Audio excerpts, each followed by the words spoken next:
Yes, let's have your presentation, your points on Eurocentric. Good.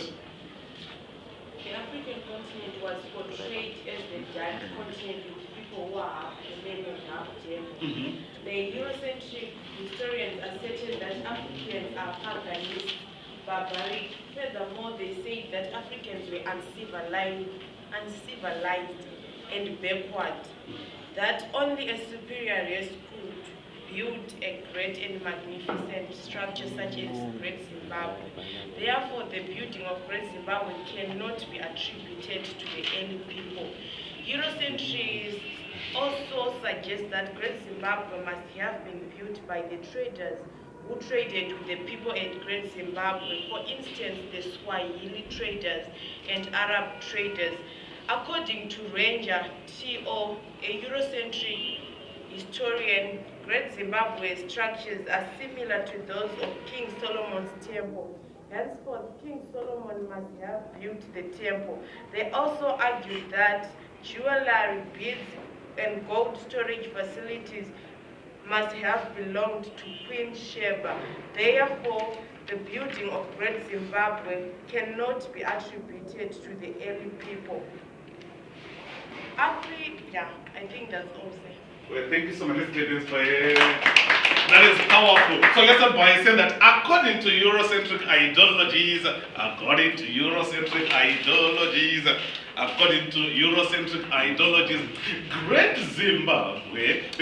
Zimbabwe was built by the Europeans. According to Eurocentric ideologies, Great Zimbabwe was built by the Europeans. It was built by the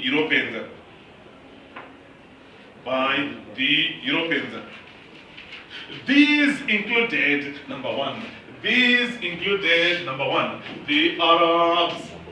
These included the Arabs, the Persians, the Swahilis, the Arabs, the Persians, the Swahilis, Arabs, Swahilis, the Persians.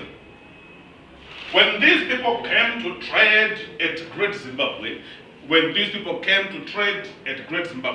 they eventually built the Great Monument. When they came to trade at Great Zimbabwe, they eventually built Great Zimbabwe. When these people came to trade at Great Zimbabwe, they eventually built the monument.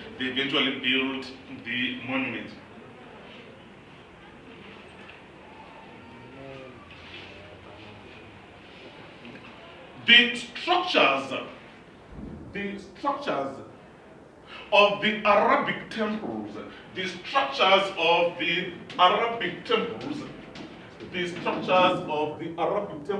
were similar. The structures of the Arabic temples, they were similar to some of the buildings that were at Great Zimbabwe. The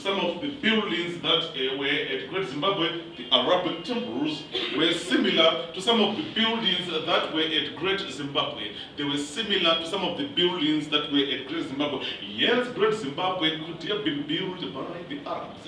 Great Zimbabwe could have been built by the Arabs. Archaeological findings, archaeological artifacts, archaeological relics, archaeological fossils that were discovered at Great Zimbabwe, suggested that these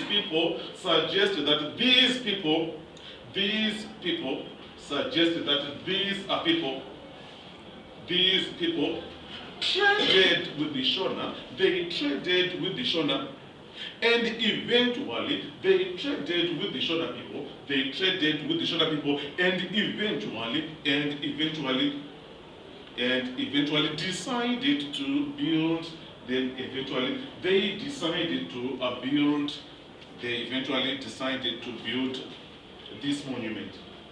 eventually decided to build this monument.